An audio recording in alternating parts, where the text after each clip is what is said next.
يرموها.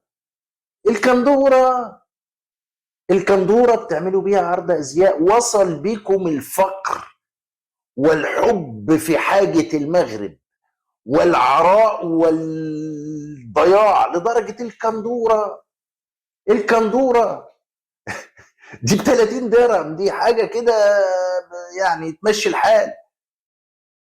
دي للتسياق، بيسيقوا بيها الدار يا جدك.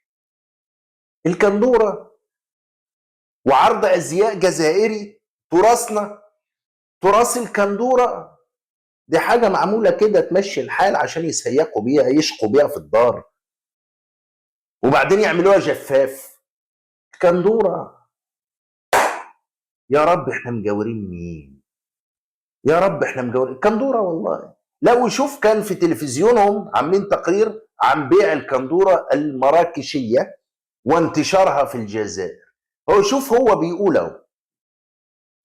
الجندورة أو العباءة المراكشية تتراوح أسعارها ما بين 3830 ألف دينار جزائري في أغلب المحلات، وتلقى رواجا كبيرا بين فئات الشباب. ديالنا والمرار كدوها برك. ايوه جدنا كندروس الاول كان هو اللي، ودي كانت زي للنانوات في الاول عندنا، وبعدين اي حاجه اديها. رشيد غور مش هيغلب. كندوره من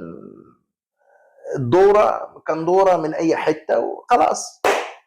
كندوره عشت وشفت. اهي دي كانت اخر حاجه ممكن تدخل دماغي. الطواجن ماشي، دجاج بالزيتون اوكي يمشي الحال، قفطان اكيد، زليج طبيعي، انما كندوره ده انا شميت ريحه الكرش يا راجل لما والله بيلبسوها يا راجل يغسلوا بيها الكرش. الله يخرب بيوتكم.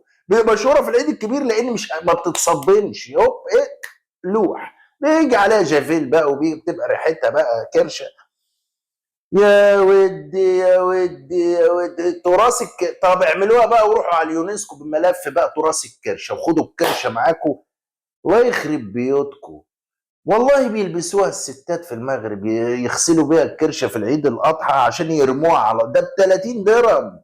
ده ب 30 3 دولار ب 30 درهم مرميه في الشارع اهي. بيجيبوها يشقوا بيها في الدار، يروقوا بيها البيت ويغسلوا وبعدين لبسها ويعملوها جفاف ولا يلوحوها في الزرع.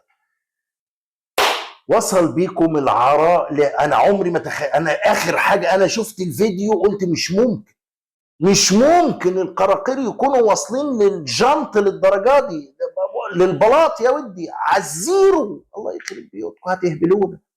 كندوره الكندوره تراث جزائري.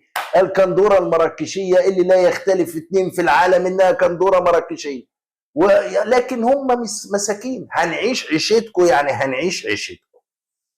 ولو وقفتوا على دماغكم، لو طرتوا في الهواء ومسكتوا السماء، لو مسكتوا الضوء، مش هتبقوا عمركم مغاربه لانها مش باللبس، بالتربيه. ودي حاجه انتم ما تعرفوهاش. لا تخرج من الفيديو قبل ان تقول السفخس على ديجيره. دي الحكايه.